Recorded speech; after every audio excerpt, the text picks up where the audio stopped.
Situación: hay tropas sajonas reunidas en Hastings, Inglaterra. Misión: asegurar la corona de Inglaterra. Ejecución: el 14 de octubre de 1066. Enfrentamiento y destrucción de los sajones. Directrices: los normandos tomarán el campo y llevarán a cabo la misión cueste lo que cueste. Dirección y control: Guillermo el Conquistador.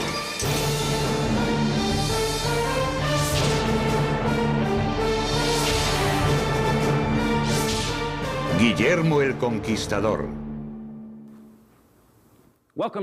Bienvenidos. Soy el capitán Dale Dye. 1066 es el año más famoso de la historia de Inglaterra. En ese año se libró la batalla de Hastings. Harold II, rey de los sajones, defendía su país contra el despiadado duque de Normandía, conocido como Guillermo el Bastardo. El ganador sería rey de Inglaterra, el país más rico de Europa. Guillermo era general, político, visionario y una especie de mafioso medieval. Hacía propuestas a amigos y rivales que no podían rechazar. Guillermo veía a esas personas como peones en su interminable búsqueda de riqueza, poder y sobre todo respeto. Solo la conquista de Inglaterra silenciaría al fin a sus detractores, o eso creyó. 14 de octubre de 1066. Guillermo libra la batalla más importante de su vida. En medio de la lucha por la corona de Inglaterra, sus soldados empiezan a huir de la sólida muralla de escudos sajones. Entonces el caballo de Guillermo cae abatido y rápidamente se propaga un rumor: el duque está muerto. Guillermo vuelve a montar de inmediato, se echa atrás el yelmo y cabalga delante de sus hombres. ¡Miradme! ¡Soy Guillermo! ¡Aún estoy vivo! ¡Y con ayuda de Dios, venceré! Los hombres de Guillermo regresan, lo vitorean y vuelven a atacar a los sajones. Continúa la conquista de Inglaterra. Pero ¿cómo empezó la lucha de Guillermo por la corona de Inglaterra? Durante la mayor parte de su vida, a Guillermo lo apodaron el Bastardo. Aunque su padre, Roberto I el Diablo, era el duque de Normandía, su madre no era más que la hija de un curtidor y amante de Roberto. El joven Guillermo fue desdeñado por el rango social de su madre, y los nobles intrigaron contra él para apoderarse del control de Normandía. Cuando su padre murió en 1035, regresando de una peregrinación a Jerusalén, el joven Guillermo era como un cordero entre lobos. Los varones de Roberto eliminaron a los valedores de Guillermo uno por uno, envenenaron a su tutor y apuñalaron a su maestro. El joven Guillermo incluso presenció cómo le cortaban el cuello a su criado personal en un intento fallido de secuestro. Y con frecuencia lo despertaban en plena noche para llevarlo a otro castillo por seguridad. No obstante, Guillermo consiguió sobrevivir. A los 15 años, el rey Enrique I de Francia lo ordenó caballero y se unió a él en la lucha contra sus enemigos. Fue entonces cuando el atribulado muchacho aprendió los usos y tácticas de un comandante y deseó convertirse también en un conquistador temido.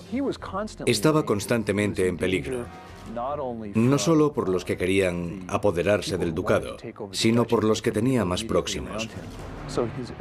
Así que, durante su juventud, la necesidad de destacar fue algo de primordial importancia. Y eso lo llevó a convertirse en un general tan enérgico. Cumplidos los 25 años, la ira de Guillermo se manifestó por primera vez. Guillermo estaba asediando Domfront en el año 1051 y durante la campaña, una noche decidió marchar sobre la ciudad de Alençon para ver si podía conquistarla.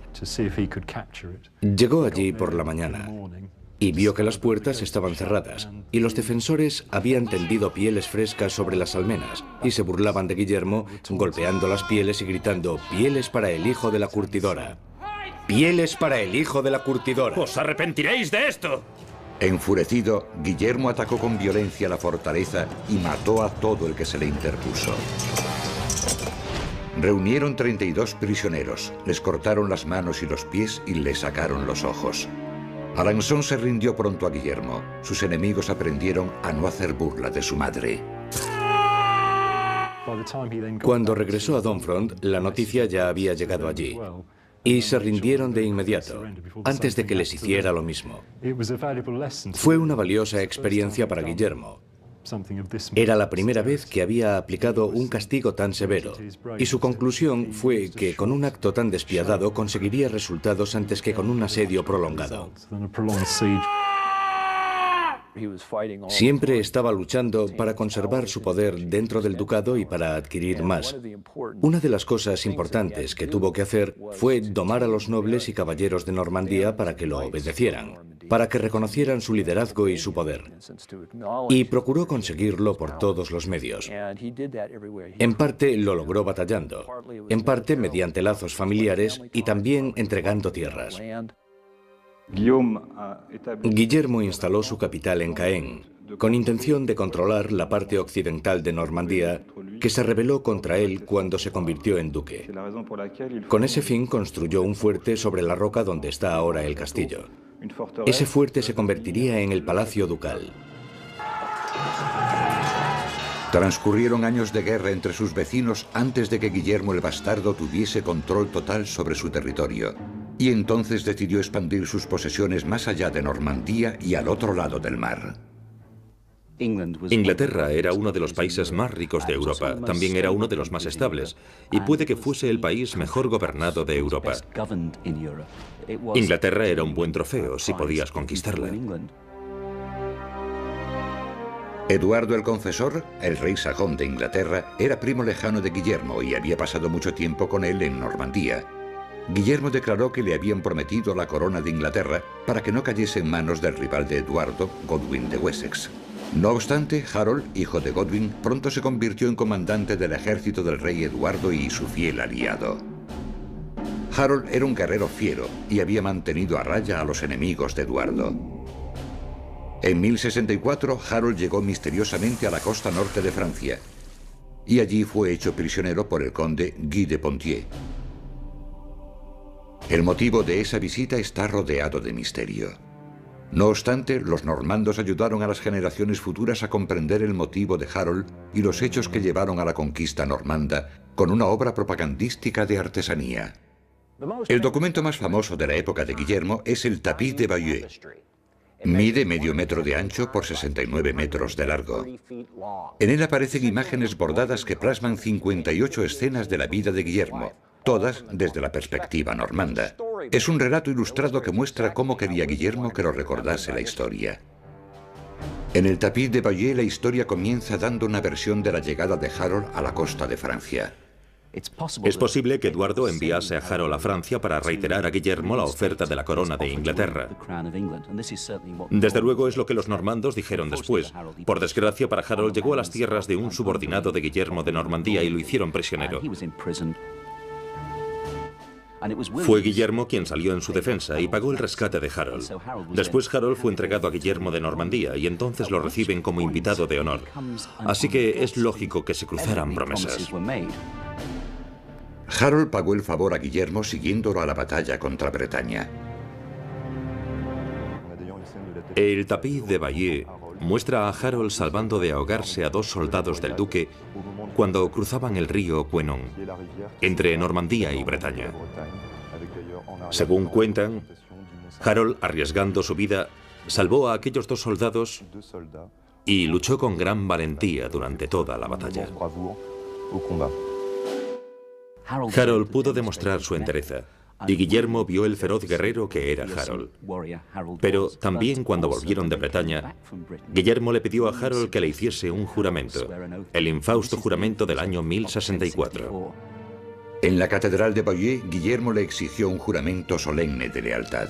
Era una petición a la que Harold no podía negarse. Imagino que en el siglo XI los juramentos eran cosa seria. Según cuentan, el juramento se hizo sobre reliquias sagradas cubiertas con un paño. Y al parecer después se retiró el paño y Harold se quedó horrorizado al ver sobre qué había jurado. El juramento de Harold se había hecho ante Dios, y fue una promesa que tendría graves consecuencias pasados unos años. Harold se marchó de Normandía y pronto olvidó su alianza con Guillermo. De inmediato empezó a luchar por conseguir el trono. Primero exilió a su hermano más joven, Tostig. No me dejas alternativa, lleváoslo. Esto es un insulto. Y después conquistó la lealtad de la cúpula militar del rey, los Huscarles. Después, el 5 de enero de 1066, Eduardo el Confesor, el rey sajón de Inglaterra, murió. A un lado del rey moribundo estaba el arzobispo de Canterbury y al otro estaba Harold. En determinado momento, al parecer, Eduardo tocó con su mano la de Harold y se interpretó como intención de confirmarlo como sucesor. Tal vez fue una recompensa por derrotar en batalla a los enemigos de Eduardo. Al no ser de estirpe real, Harold temía que otros le disputaran el trono y de inmediato hizo que el Consejo de Gobierno de Inglaterra lo coronase como rey. Se daban todos los ingredientes para una guerra. Guillermo se sintió engañado y traicionado, no solo por Eduardo, sino también por Harold, un hombre que le había jurado lealtad. 2 años después de prestar juramento a Guillermo y solo 3 meses después de ser coronado rey, una estrella de larga cola surcó el cielo. Posteriormente se le llamaría Cometa Halley. Se consideró mal presagio para Harold y provocó el pánico entre sus súbditos anglosajones. Para Guillermo fue la señal divina que había estado buscando. Había llegado el momento del ataque. Era el momento de conquistar Inglaterra. El 6 de enero de 1066, Harold Godwinson reclamó para sí el trono de Inglaterra, rompiendo su juramento sagrado de lealtad al duque Guillermo de Normandía. Cuando Guillermo recibió la noticia de que Harold había sido coronado rey de Inglaterra, al parecer iba a salir de caza, y su reacción fue abandonar la caza y regresar a su palacio. Se sumió en una actitud sombría y permaneció callado durante varias horas. Después volvió en sí, y uno de sus primeros actos fue convocar una reunión de los grandes nobles normandos y exponer el plan general para la invasión de Inglaterra. En 1066, Guillermo era el hombre más poderoso del reino de Francia y era plenamente consciente de su poder. Consiguió reunir más soldados y construir una flota mayor que el resto de los nobles. Por orden de Guillermo, todo varón normando debía realizar 40 días de servicio militar aportando sus armas y armadura. Sin embargo, Guillermo era lo bastante rico para reclutar mercenarios de otras regiones, que serían recompensados con parte de las tierras y las riquezas una vez ganada la batalla. En el puerto de Dives-sur-Mer, los normandos construyeron unos 700 barcos que llevarían a 8.000 hombres y 3.000 caballos de batalla para la proyectada invasión de Inglaterra. Con todo, no sería fácil conseguir una alianza. Los condes del norte de Europa consideraban que luchar contra el temible Harold en su propio terreno era un gran riesgo. El siguiente paso de Guillermo fue un golpe maestro. Pasó por encima de Harold y apeló directamente al Papa. Y logró obtener la bendición papal para su misión. Transformó su invasión en una cruzada. La importancia de esa bendición papal no debe ser menospreciada. El Papa Alejandro II se mostró encantado de enviar a Guillermo a destruir a la familia de Harold, que había prescindido del fiel arzobispo de Canterbury. Ahora el Vaticano vio la oportunidad de recuperar el control religioso en Inglaterra. Ahora los nobles que se oponían a la invasión podían unírsele porque iban a una guerra santa. Psicológicamente también transformó a los normandos en los elegidos por Dios. Así que a los gobernantes europeos les resultó muy difícil acudir en apoyo de Harold. Todo estaba preparado para la guerra entre los dos comandantes más temidos de Europa. Ambos ejércitos contaban con equipo y armamento muy similar. Todos vestían cota de malla, llevaban escudos de madera cubiertos de piel y usaban yelmos cónicos con protector nasal. No obstante, el armamento principal y las tácticas eran completamente distintos. El anglosajón típico de 1066 llevaba el pelo largo y bigote, pero no se trataba de hippies amantes de la paz, sino que más bien eran como los ángeles del infierno de Europa.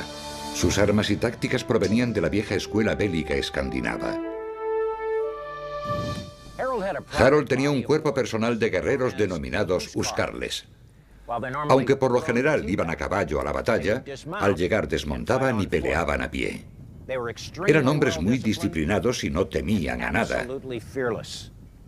Eran como el cuerpo de marines de Harold. Una de sus armas era el hacha de mango largo, un arma grande y robusta, con mango de más de 1 metro y hoja de acero de 30 centímetros.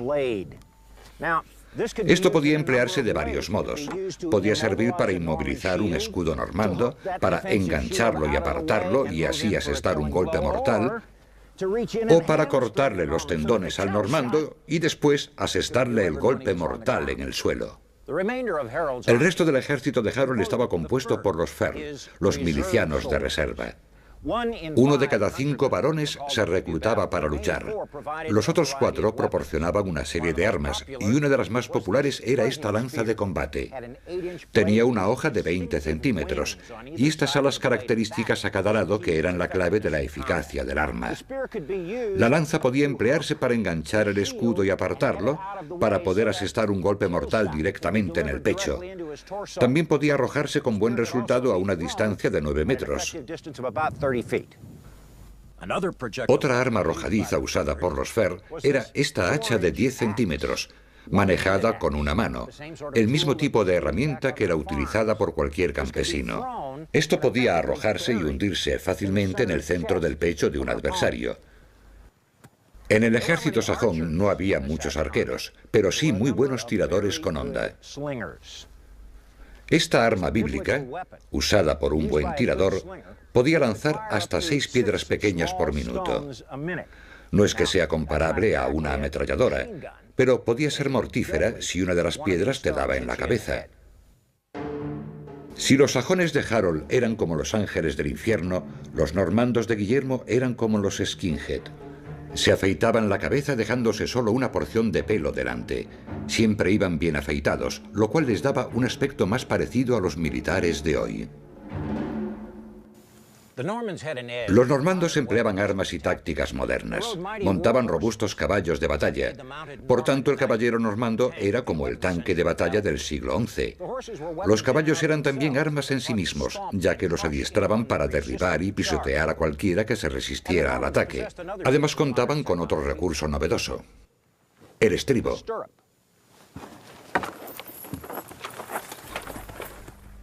El estribo permitía que los jinetes pudiesen cabalgar de pie, cargando así todo el peso del cuerpo en cada golpe con la espada o los ataques con la lanza de combate.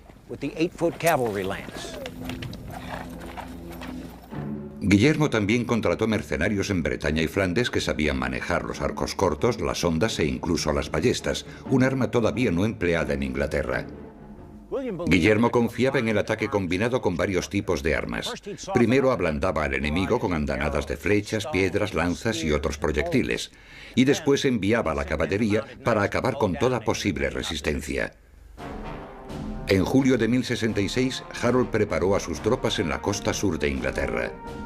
Su ejército de 10.000 hombres esperó y esperó, pero Guillermo no apareció. El duque estaba esperando a que cambiase el viento para que sus naves pudieran llegar a Inglaterra sin contratiempos.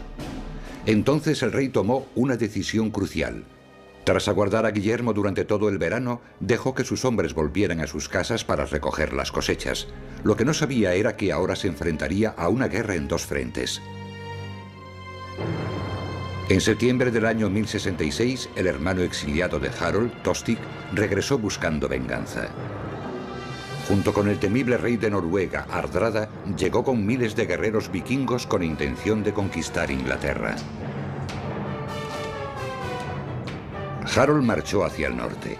Partiendo el 20 de septiembre, Harold y sus hombres recorrieron 304 kilómetros en solo 5 días. De inmediato se ocuparon de los aspirantes a conquistadores. La velocidad de los sajones cogió por sorpresa al ejército vikingo. Fue una victoria increíble. El que Harold lograra llevar a su ejército desde Londres hasta Stamford Bridge, sorprender a sus enemigos y ganar una batalla militar importante fue algo extraordinario. Es otro detalle que confirma lo buen general que era Harold. El 28 de septiembre, Guillermo y sus 8.000 hombres atracaron en la bahía de Pevensey. Habían surcado el mar en otoño con intención de sorprender a Harold. Esta invasión de Inglaterra por parte de Normandía fue la mayor desde la de los romanos acaecida 1000 años antes, y no tendría parangón hasta el día D, casi 900 años después. Con todo, la gran aparición de Guillermo no fue como había planeado. La llegada de Guillermo a la bahía de Pevensey fue casi desastrosa. Al desembarcar, Guillermo dio un traspiés y se cayó de bruces en el barro. Después miró a su alrededor y vio la expresión de sus hombres. Pensaban que era un mal presagio. Los soldados supersticiosos pensarían: Dios mío, estamos perdidos. Pero al parecer uno de los caballeros le dijo a Guillermo: ahora tenéis la tierra de Inglaterra en las manos, y al final le sacó partido al incidente.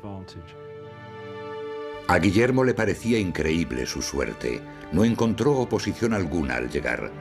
Rápidamente desembarcaron todos los soldados, los caballos, las armas y los suministros, y después acamparon en el emplazamiento de un antiguo fuerte romano. Solo días después se enteró Harold de que Guillermo había llegado a Inglaterra. Seguramente se sentiría angustiado. Tendría que librar su batalla más importante otra vez. Harold reformó lo que quedaba de su maltrecho ejército y marchó de vuelta a Londres para defender la ciudad. Solo se detuvo para rezar en la abadía de Waltham, donde pidió ayuda a Dios para defender su reino. El ejército de coalición de Guillermo entonces centró su plan de ataque en el sur de Inglaterra. Violaron, incendiaron y mataron a todo el que se les interpuso para obligar a Harold a enfrentarse a ellos en combate abierto. Guillermo acampó en Hastings sabiendo que un ataque inmediato contra la capital sería imprudente. Envió espías para averiguar dónde se ocultaban los sajones. Entretanto, Harold estaba en Londres reuniendo un nuevo ejército cuando se enteró del ataque contra el sur. En contra de la opinión de sus consejeros, Harold condujo en persona a 8.000 veteranos otros 160 kilómetros hacia el sur, hasta una colina en las afueras de Hastings llamada Sandlash. Posteriormente recibiría el nombre de Senlac, lago de sangre. La velocidad y la sorpresa les habían dado la victoria en Stamford Bridge, y tal vez esa táctica volvería a funcionar. Harold alineó a sus hombres en la cima de una pendiente, lo cual le daba ventaja táctica. Después ordenó que sus sajones crearan una muralla de escudos a lo largo de la colina, impidiendo a Guillermo el paso hacia Londres. La colina tiene forma de martillo, con el mango orientado hacia un bosque situado atrás, con una pendiente muy pronunciada y llena de vegetación, maleza, etc. Y solo en el frente había una pendiente más suave, por donde los normandos podían subir. ¿Aguantaría la muralla de escudos de Harold el ataque combinado de los normandos? ¿Arriesgaría Guillermo su apreciada caballería en un ataque frontal cuesta arriba? Viniendo de camino los refuerzos de Harold procedentes del norte, Guillermo tenía que atacar de inmediato para vencer. Al romper el alba del sábado 14 de octubre de 1066, el duque Guillermo de Normandía dirigió 8.000 soldados hacia Black Horse Hill, cerca de Hastings. Allí sus soldados se pusieron la armadura. No obstante, cuando Guillermo se puso la cota de malla, un refuerzo metálico como este, se la puso al revés. Sus soldados dieron un respingo ante el mal presagio. Reaccionando con rapidez, Guillermo le dio la vuelta y dijo: «Hoy pasaré de duque a rey». Guillermo no solo era un gran general, sino un maestro de la propaganda. Con la bandera papal ondeando al viento, Guillermo les dijo a sus hombres que aquella cruzada solo podía concluir con la victoria o la muerte. No había plan de retirada. Las hachas de los sajones no tendrían piedad. Y entonces enseñó la reliquia sobre la que Harold había hecho su infausto juramento para demostrar que Dios estaba de su parte. Los normandos marcharon hasta el pie de una pendiente pronunciada donde vieron que una muralla de escudos sajones de 700 metros les impedía el paso. La mejor línea de defensa de Harold era la potente muralla de escudos. Sus hombres estaban hombro con los escudos superpuestos. La muralla podría contener una lluvia de flechas enemigas o podría resistir ataques de la infantería enemiga.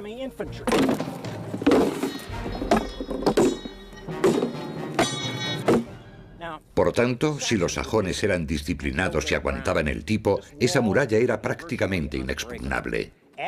Añadamos a eso lanzas asomando por los huecos de la muralla y tendremos un obstáculo que ningún soldado normando desearía atacar, sobre todo después de correr cuesta arriba con cota de malla. El valor y la fortaleza de aquellos hombres era increíble. Guillermo distribuyó a sus hombres en 3 grupos. Las tropas de Bretaña estaban a su izquierda, Guillermo y sus normandos en el centro, y los franceses y flamencos en el flanco derecho. En cada división había arqueros delante, después la infantería con espadas y lanzas, y las unidades de élite, la caballería, detrás. El terreno era pantanoso, y la única opción de Guillermo sería un ataque frontal y cuesta arriba. La muralla de escudos sajones estaba a menos de 180 metros de su línea de vanguardia, y su objetivo, el rey Harold, a solo 270 metros, protegido por sus guardaespaldas personales, los huscarles. Harold debía de gozar de gran respeto, ya que había vencido a Hardrada, que en Inglaterra era probablemente más temido que Guillermo. En mi opinión, hasta el año 1066, Harold fue el mejor líder militar de la época. El ejército de Guillermo es uno de los más eficaces y de los más temidos. Cuando llega a Inglaterra en el 1066, el duque ya posee una larga carrera militar y nunca ha sufrido una derrota.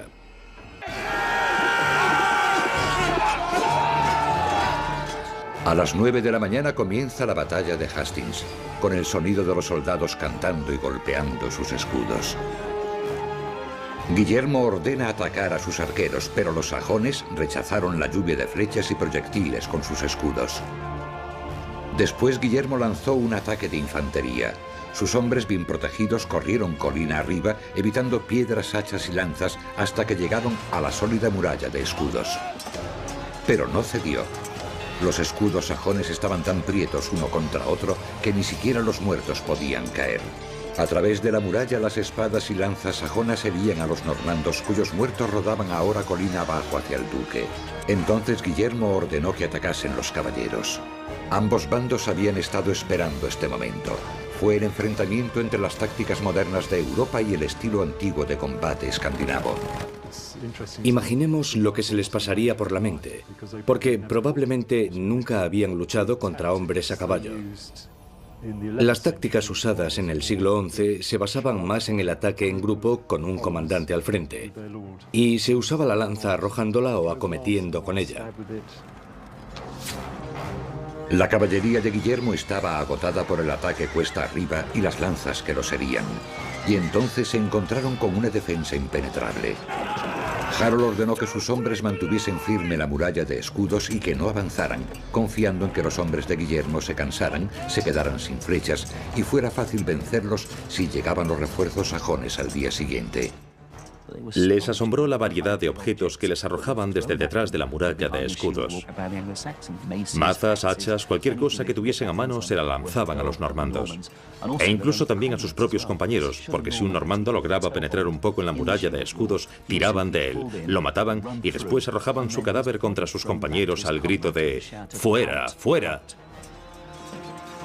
A mediodía, después de 3 agotadoras horas de combate, la muralla de escudos seguía firme. Montones de hombres muertos impedían el paso a la caballería de Guillermo. Los bretones se hartaron y empezaron a retirarse colina abajo. Eso dejó peligrosamente expuesto el flanco izquierdo de Guillermo y a su vez provocó el pánico entre los normandos, que huyeron de inmediato. Desobedeciendo a Harold, varios centenares de sajones rompieron la formación y persiguieron al enemigo en busca de gloria. De repente se propagó un rumor, que Guillermo había caído muerto. Los normandos habían visto caer a su caballo y empezaron a pensar que quizás también iban a morir.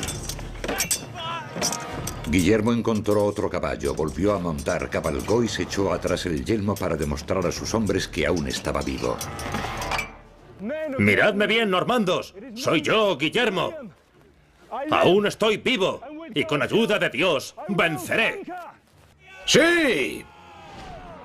Después atravesó el campo con un grupo de caballeros para detener el avance de los sajones.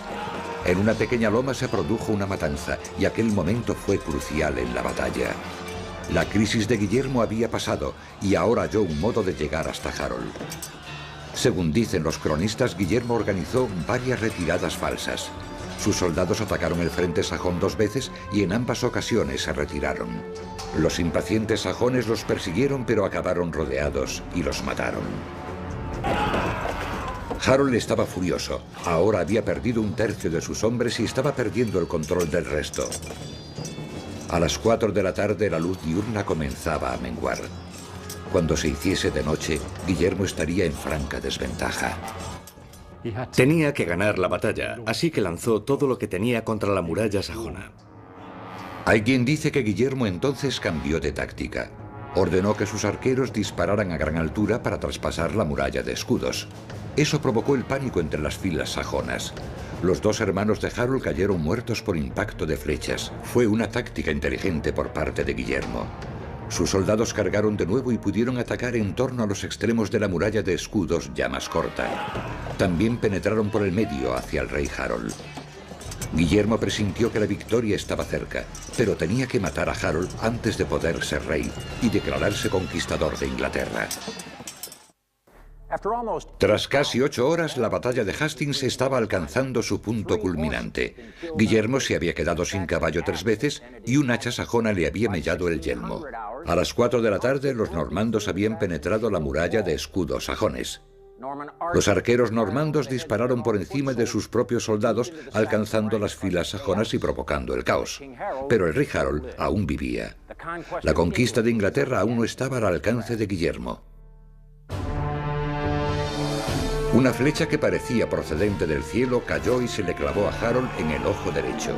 Castigo tal vez por quebrantar su juramento sagrado. No obstante, un relato dice que no murió en el acto, sino que Harold se tambaleó un tiempo, ciego, protegido por sus guardaespaldas personales. Guillermo miró hacia la cima de la colina y vio allí a Harold. Y claro está, sabía que si Harold estaba vivo, la victoria no era suya. Así que envió a un comando de 4 hombres caballeros con el objetivo de matar a Harold.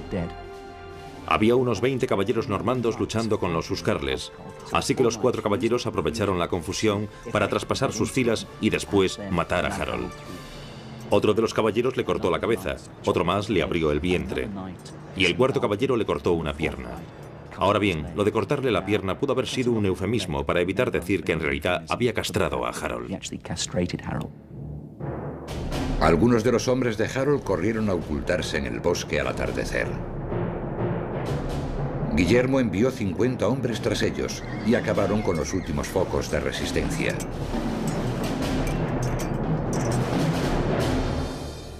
Finalmente, al anochecer, Guillermo volvió a su campamento. Iba fijándose en los miles de cadáveres a su paso, pero había uno que le interesaba mucho. No sabían cuál era el cadáver de Harold, y solo lograron reconocerlo cuando su amante acudió al campo de batalla y lo identificó por rasgos físicos que solo ella conocía. Puede que entre el 20 o el 30% de los normandos acabasen muertos o gravemente heridos, pero no lo sabemos seguro. La lista de bajas de los ingleses debió de ser enorme, porque sabemos que Guillermo contó con muchas tierras para repartir, ya que sus propietarios habían muerto en Hastings. Cuando Guillermo obtuvo la victoria en la batalla de Hastings, se limitó a esperar que el resto de Inglaterra se rindiese, pero no sucedió. Así que el 20 de octubre, el ejército normando se puso en marcha de nuevo. Entonces se dirigió a Londres dando un gran rodeo, con objeto de atacar la zona rural para que todos supieran que el ejército iba de camino, y así sembrar la confusión entre sus enemigos. El ejército de Guillermo recaló en todas las grandes ciudades del sur. Dover, Canterbury y Winchester se sometieron en cuanto llegó Guillermo. Después tomó rumbo hacia el norte, destruyendo los pueblos y las cosechas. Ahora sus tropas amenazaban la capital. La táctica de Guillermo funcionó. Londres ahora estaba rodeada de desolación y sus dirigentes decidieron no resistirse más. Eldred, el arzobispo de York, salió de Londres y se reunió con Guillermo y su ejército. Entonces le pidió que aceptase la corona de Inglaterra.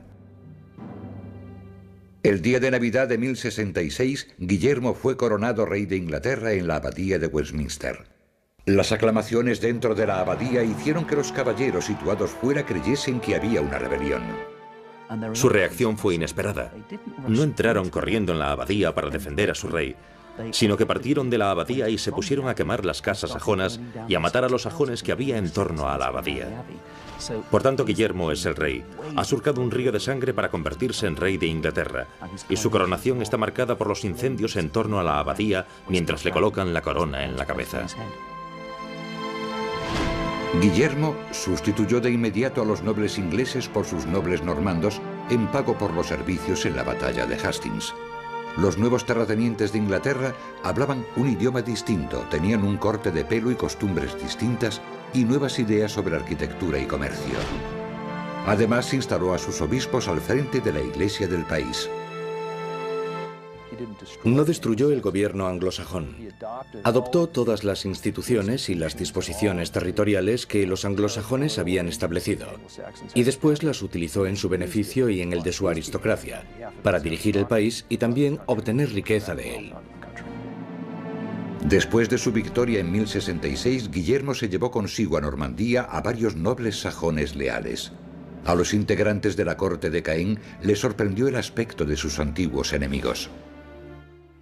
Les parecían unos nobles afeminados, porque llevaban el pelo por debajo de los hombros. Aquel estilo pronto se puso de moda entre los jóvenes. Incluso los hijos de Guillermo seguirían la moda sajona y se dejarían pelo largo y bigote. Aquello sería la comitilla de la ciudad. Fue una especie de rebelión de los jóvenes contra los adultos. Fue su modo de fastidiar a sus padres. Guillermo inició un plan de construcción de fuertes y abadías que controlarían a la población sajona. Un castillo cada 24 kilómetros, la distancia que un jinete podía recorrer en un día. A finales del siglo XI, cientos de castillos de madera y piedra tachonaban el paisaje inglés. También se construyó una abadía en el lugar de la victoria de Guillermo, a las afueras de Hastings, en la ciudad llamada hoy simplemente Battle, Batalla. Una de las primeras cosas que Guillermo hizo cuando le ofrecieron la corona de Inglaterra fue enviar una avanzadilla de soldados, y en un montículo situado cerca de la parte oriental de Londres erigieron lo que en un principio fue una torre de madera, pero que después se transformaría en la Torre de Londres que conocemos hoy. Después, prácticamente en todas las ciudades se hicieron enormes montículos de 24 metros de altura y edificaron castillos sobre ellos.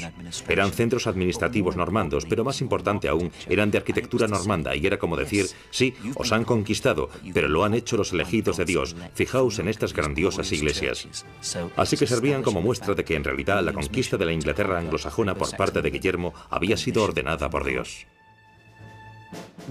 Fue uno de los recursos importantes para conservar el nuevo reino. Cuando Guillermo sofocaba una revuelta, después edificaba castillos en las ciudades, y todavía siguen en pie. Con todo, en 1069 Guillermo se enfrentaba a una rebelión en el norte. En la ciudad de Durham, 900 normandos resultaron muertos en una sublevación dirigida por rebeldes ingleses.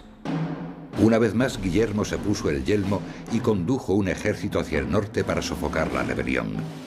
Durante su marcha a través de los condados del norte, Guillermo ordenó la aniquilación total. Asesinaron a todos los hombres, mujeres y niños, incendiaron todos los pueblos y acabaron con todos los animales y aperos agrícolas. El saqueo del norte fue tan exhaustivo que el 10% de la población inglesa quedó exterminada. La peste se propagó por el norte y ni siquiera había nadie vivo para enterrar los cadáveres. Las consecuencias de las tácticas de Guillermo en Yorkshire duraron 60 años. Pero pronto, las batallas y construcciones de Guillermo le causaron problemas financieros. Ahora necesitaba saber con exactitud de cuántos recursos podía disponer. Los ingleses temieron por lo poco que les quedaba. La noticia corrió de pueblo en pueblo. El juicio final se acercaba.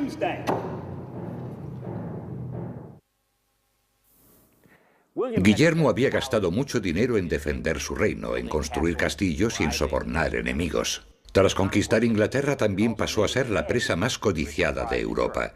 Era hora de comprobar sus recursos. Ordenó hacer un balance de todas las propiedades de Inglaterra que pudiesen gravarse con impuestos para costear su ejército. Ese balance se llamó Libro del Juicio Final. 20 años después de la conquista, se enviaron delegados reales a los 13.418 núcleos habitados. Anotaron quién poseía qué antes de la conquista, después de ella y ahora, en la primavera de 1086. Se dijo que no quedó piel ni hectárea de terreno, ni tampoco buey, vaca ni cerdo sin contabilizar. También puso de relieve el alcance de los saqueos y atrocidades de Guillermo en todo el país.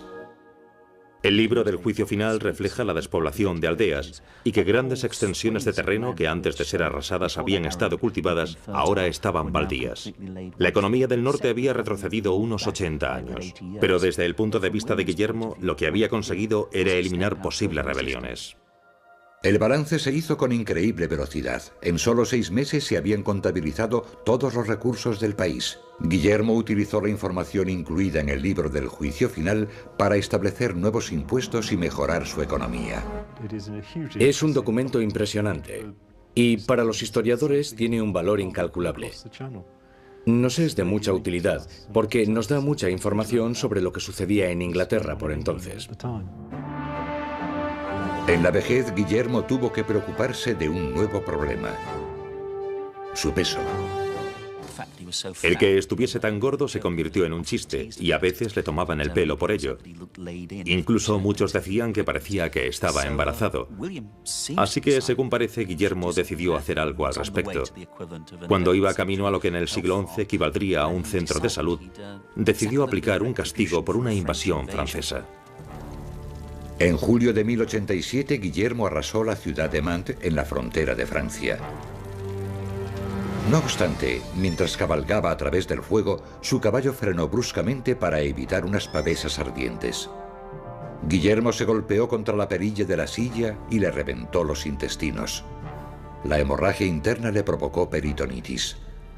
Durante las 6 semanas siguientes, el pus le fue inundando los intestinos mientras agonizaba lentamente.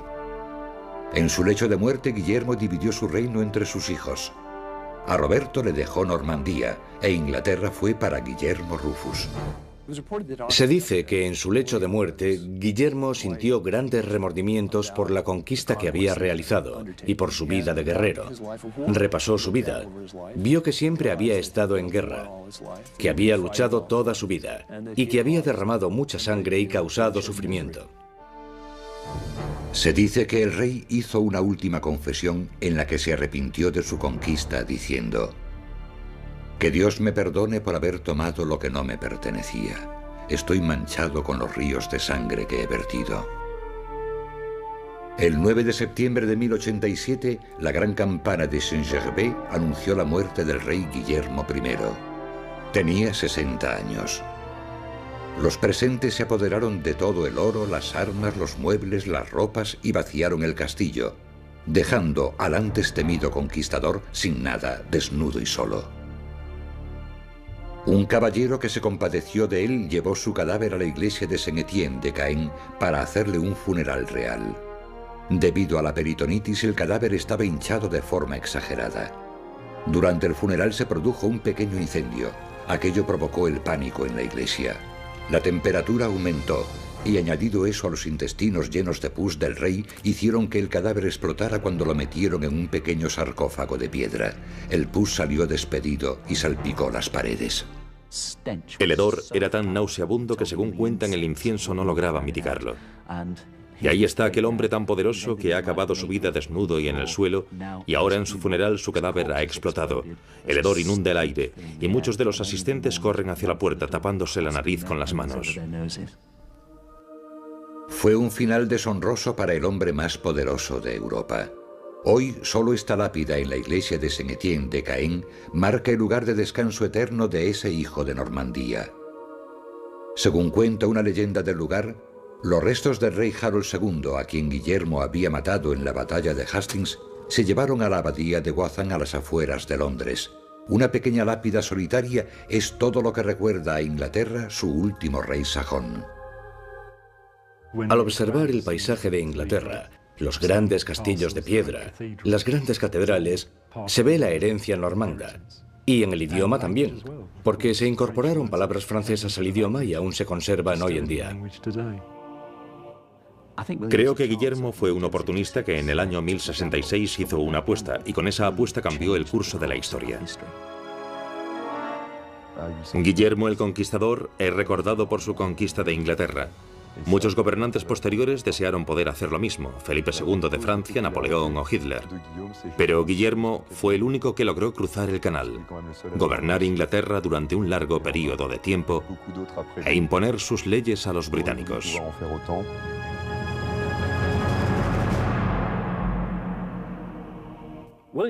La osada invasión de Guillermo y su estricto gobierno terminaron con muchas de las divisiones entre el pueblo inglés. En vez de ser leales al conde de Suaria, lo eran a un solo rey que tenía el control total sobre las tierras. Sus hijos Guillermo II y Enrique I continuarían el linaje real e iniciarían una estirpe de monarcas que se prolongaría hasta la actualidad. Guillermo el Bastardo superó dificultades extraordinarias para ser el hombre más poderoso de la Europa del siglo XI. Y gracias a un poco de propaganda, aún se le conoce como Guillermo el Conquistador, primer rey de Inglaterra. Soy el capitán Dale Dye. Gracias.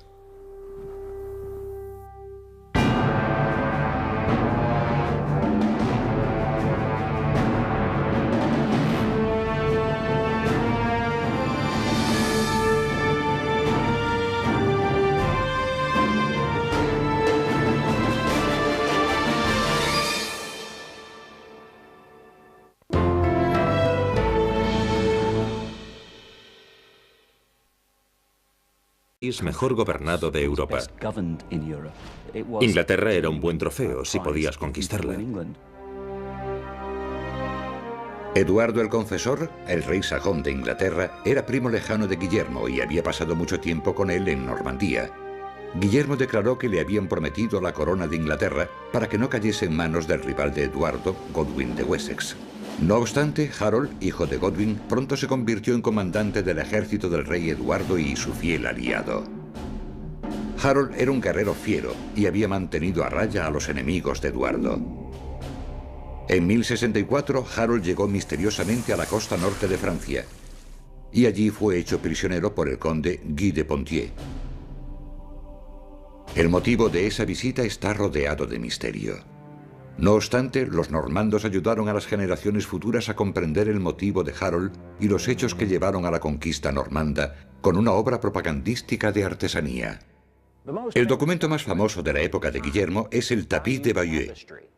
Mide medio metro de ancho por 69 metros de largo. En él aparecen imágenes bordadas que plasman 58 escenas de la vida de Guillermo, todas desde la perspectiva normanda. Es un relato ilustrado que muestra cómo quería Guillermo que lo recordase la historia. En el Tapiz de Bayeux la historia comienza dando una versión de la llegada de Harold a la costa de Francia. Es posible que Eduardo enviase a Harold a Francia para reinar.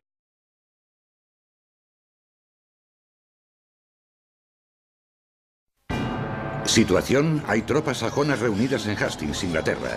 Misión: asegurar la corona de Inglaterra. Ejecución: el 14 de octubre de 1066. Enfrentamiento y destrucción de los sajones. Directrices: los normandos tomarán el campo y llevarán a cabo la misión cueste lo que cueste. Dirección y control: Guillermo el Conquistador.